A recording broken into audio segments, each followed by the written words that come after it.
Hello दोस्तों, आप सभी का मेरे यूट्यूब चैनल आरएम एजुकेशन पर स्वागत है। मैं अपने इस यूट्यूब चैनल पर जितनी भी गवर्नमेंट जॉब है उन सभी के सिलेबस अनुसार प्रैक्टिस सेट एवं उनसे संबंधित जितनी भी नई नई अपडेट आती हैं उन सभी के इसलिए वीडियो के माध्यम से आप लोगों को उपलब्ध करवाता हूं।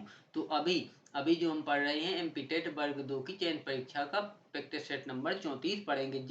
जैसे कि मैंने 33 है पिछले प्रैक्टिस सेट डाल दिए हैं, तो आप लोग मेरे यूट्यूब चैनल आरएम एजुकेशन पर जाकर और उसमें प्ले लिस्ट होगी एमपीटेट वर्ग 2 की, तो वहां से सर्च करके सारे प्रैक्टिस सेट देख सकते हैं। और इसके बाद में एमपीपीएससी प्री का जो टेस्ट दिसंबर में होने वाला है उसके लिए भी मैं सिलेबस अनुसार आप लोगों को पूरे 100 क्वेश्चन के प्रैक्टिस सेट इसी यूट्यूब चैनल पर उपलब्ध करवाऊंगा। तो चलिए आज का हमारा वीडियो स्टार्ट करते हैं। एमपीटेट वर्ग 2 की चयन परीक्षा का प्रैक्टिस सेट नंबर 34।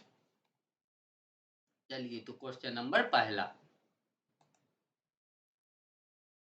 Na2O में कौन से आयन उपस्थित होते हैं? तो Na2O O में Na पॉजिटिव आयन एवं O2 निगेटिव आयन उपस्थित होते हैं। Option C.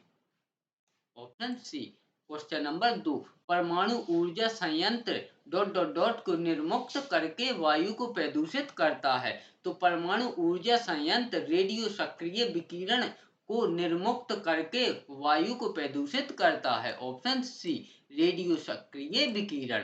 क्वेश्चन नंबर 3, निम्न में से कौन सा ऊतक युग्म संवहनी मंडल का गठन करता है? तो जाइलम और फ्लोएम ऊतक संयुग्म में संवहनी मंडल का गठन करता है। ऑप्शन ए, जाइलम और phloem. Option A. Question number 4, निम्न में से प्रति अम्ल के संघटक के रूप में किसका प्रयोग किया जाता है? तो इसमें किया जाता है सोडियम कार्बोनेट का प्रयोग किया जाता है। Option D. क्वेश्चन नंबर 5, निम्न में से कौन सा कथन गलत है? तो वस्तु का भार ध्रुवों पर न्यूनतम और विषुवत रेखा पर अधिकतम होता है। तो यही कथन गलत है। तो हमारा जो राइट आंसर होगा वह होगा ऑप्शन बी, क्योंकि यह कथन गलत दिया गया है। क्योंकि वस्तु का भार ध्रुवों पर अधिकतम होता है और विषुवत रेखा पर न्यूनतम होता है, जबकि इसमें उल्टा दिया गया है। तो इसका जो राइट आंसर होगा वह होगा ऑप्शन ए। क्वेश्चन नंबर 6, जब इलेक्ट्रोड को पानी में रखा जाता है तथा उसमें विद्युत धारा प्रवाहित की जाती है तो ऑक्सीजन के बुलबुले समीप निर्मित होते हैं। तो ऑक्सीजन के बुलबुले धनात्मक सिरे के समीप निर्मित होते हैं। ऑप्शन सी, धनात्मक सिरे के समीप ऑक्सीजन के बुलबुले निर्मित होते हैं।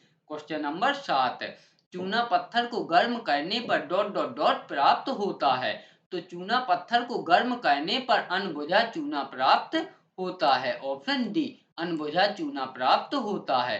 क्वेश्चन नंबर 8, जब प्रकाश विरल माध्यम से सघन माध्यम में प्रवेश करता है तो वह धीमा तथा डॉट डॉट डॉट नॉर्मल की ओर झुकता है। ऑप्शन सी, नॉर्मल की ओर झुकता है। क्वेश्चन नंबर 9, आधुनिक आवर्त सारणी में समूह 18 के मूल तत्वों अपनी बाह्यतम कक्षा में 8 इलेक्ट्रॉन होने वाले को छोड़कर अन्य सभी को क्या कहा जाता है? तो अन्य सभी को कहा जाता है निष्क्रिय ग्रेसें। ऑप्शन बी, निष्क्रिय ग्रेसें। Question number 10, dot dot dot समूह से संबंधित पशुओं में जुड़े हुए पैर होते हैं।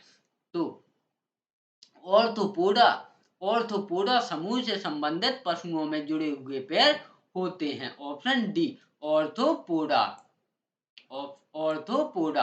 क्वेश्चन नंबर 11, और कभी कभी क्वेश्चन ये आता है कि सबसे बड़ा जंतु समूह कौन सा है? तो वह भी ऑर्थोपोडा जंतु समूह ही है। क्वेश्चन नंबर 11, निम्नलिखित में से कौन सा कथन सत्य है? तो दो कणों के बीच गुरुत्वाकर्षण बल से स्तर होने पर उनके बीच दूरी घट जाती है, यह कथन असत्य है। दो कणों के बीच गुरुत्वाकर्षण बल बढ़ने पर उनके बीच गुरुत्वाकर्षण बल घटने पर उनके बीच की दूरी घट जाती है।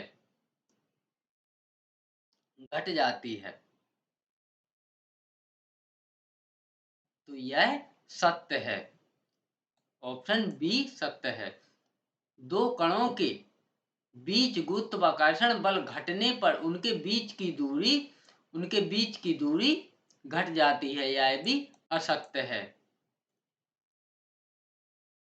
दो वस्तुओं का द्रव्यमान 2 गुना किए जाने पर उनके बीच लगने वाला बल 4 गुना बढ़ जाता है, यह भी सत्य है। तो इसका जो राइट आंसर होगा वह होगा ऑप्शन बी। बी और डी दोनों सत्य हैं।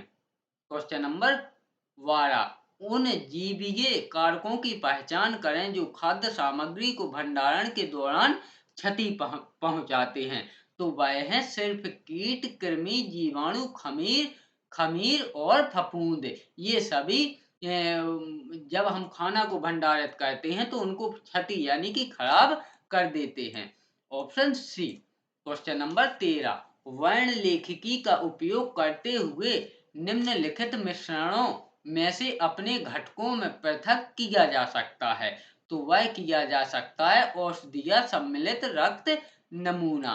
ऑप्शन डी, औषधीय सम्मिलित रक्त नमूना, ऑप्शन डी। क्वेश्चन नंबर 14, धारा की इकाई निम्न होती है। तो धारा की इकाई होती है एम्पियर। ऑप्शन ए, धारा की इकाई होती है एम्पियर, ऑप्शन ए।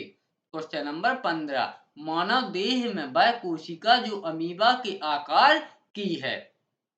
तो मानव देह में वह कोशिका जो अमीबा के आकार की है वह है श्वेत रक्त कोशिका।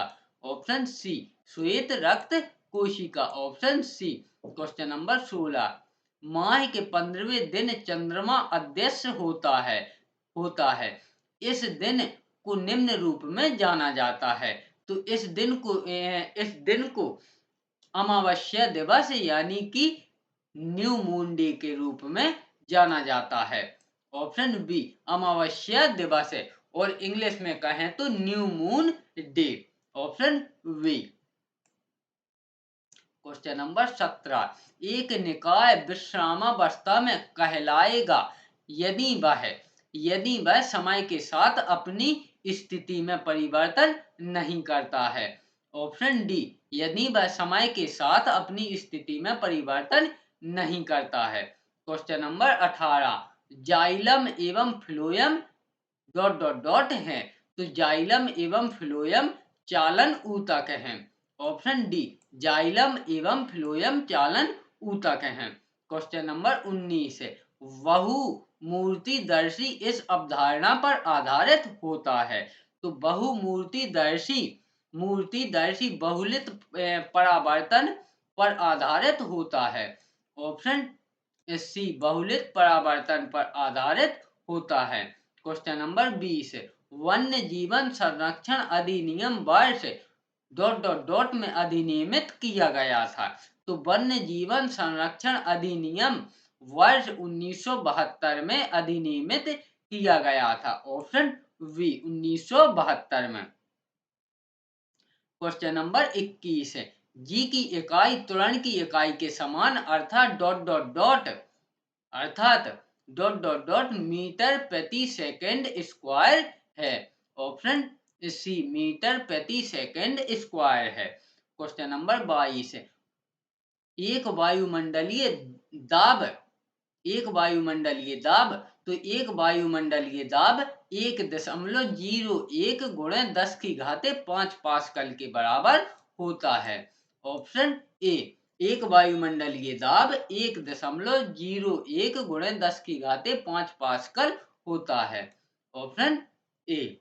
क्वेश्चन नंबर 23, कार्बन डाइऑक्साइड का सापेक्ष आणविक द्रव्यमान ... है। तो कार्बन डाइऑक्साइड का सापेक्ष आणविक द्रव्यमान 44 यू यानी कि 44 यूनिट है। ऑप्शन सी, 44 यूनिट है।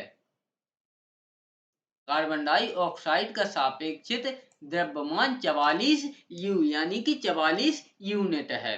क्वेश्चन नंबर 24, यौगिक जो रोग जनक जीवाणु के विकास को नष्ट या अवरुद्ध करते हैं डॉट डॉट डॉट कहलाते हैं। तो यौगिक जो रोग जनक जीवाणु के विकास को नष्ट या अवरुद्ध करते हैं तो वह प्रतिजैविक कहलाते हैं। ऑप्शन सी, वह प्रतिजैविक कहलाते हैं। Option C. क्वेश्चन नंबर 25, उस कच्चे माल का नाम बताइए जो पशुओं की कोशिकाओं को ऊर्जा प्रदान करता है। तो वह कच्चा माल है भोजन। ऑप्शन ए, भोजन।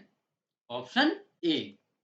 क्वेश्चन नंबर 26, प्रत्येक रंध्री छिद्र निम्न के द्वारा संरक्षित होता है। तो प्रत्येक रंध्री छिद्र रक्त कोशिकाओं के द्वारा संरक्षित होता है। ऑप्शन डी, रक्षक कोशिकाओं के द्वारा संरक्षित होता है। रक्षक कोशिकाओं के द्वारा रक्षित होता है।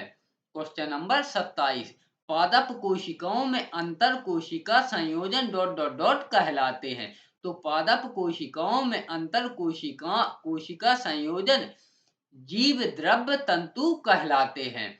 ऑप्शन बी, जीव द्रव्य तंतु कहलाते हैं। Option B. क्वेश्चन नंबर 28, तीन मिट्टी के घड़ों को ए बी सी नाम दिया गया है। ए में कुछ घोंगे, बी में कुछ शैवाल तथा सी में कुछ घोंगे व कुछ शैवाल प्रविष्ट किए गए हैं। उपरोक्त तीनों में से कौन सा अधिक समय तक जीवित रह सकता है। यहाँ थोड़ी टाइपिंग में मिस्टेक हो गई है।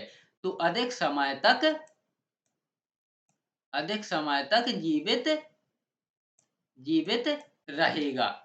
यहाँ ये जो यहाँ है, यहाँ पर ये थोड़ी यहाँ लिखना था तो टाइपिंग में मिस्टेक हो गई है। अधिक समय तक जीवित रहेगा तो वह रहेगा ऑप्शन सी। ऑप्शन सी यानी कि घड़े जो सी घड़ा है उसमें कुछ घोंगे भी हैं और कुछ शैवाल भी हैं। तो यह एक दूसरे को भोजन की प्राप्ति करते रहेंगे जिससे वह अधिक समय तक जीवित रह सकेंगे। क्वेश्चन नंबर 29, यदि कोई ग्रह सिकुड़ना शुरू कर दे तो जी का मान डॉट डॉट डॉट, तो जी का मान बढ़ने लगेगा। ऑप्शन ए, जी का मान बढ़ने लगेगा। क्वेश्चन नंबर 30, अमोनिया में नाइट्रोजन और हाइड्रोजन द्रव्यमान के अनुसार हमेशा डॉट डॉट डॉट के अनुपात में मौजूद होते हैं। तो अमोनिया में नाइट्रोजन और हाइड्रोजन द्रव्यमान के अनुसार हमेशा 14:3 के अनुपात में मौजूद होते हैं। 14:3। ऑप्शन सी यानी कि नाइट्रोजन 14 और हाइड्रोजन 3 के अनुपात में मौजूद होते हैं। इस प्रकार हमने माध्यमिक शिक्षक वर्ग 2 की चयन परीक्षा का प्रैक्टिस सेट नंबर 34 कंप्लीट किया। अगर यह वीडियो आपको पसंद आया तो वीडियो को लाइक करो, चैनल को सब्सक्राइब करें। प्रतिदिन ऐसे ही नए नए प्रैक्टिस सेट पाने के लिए वीडियो में अंत तक बने रहने के लिए धन्यवाद।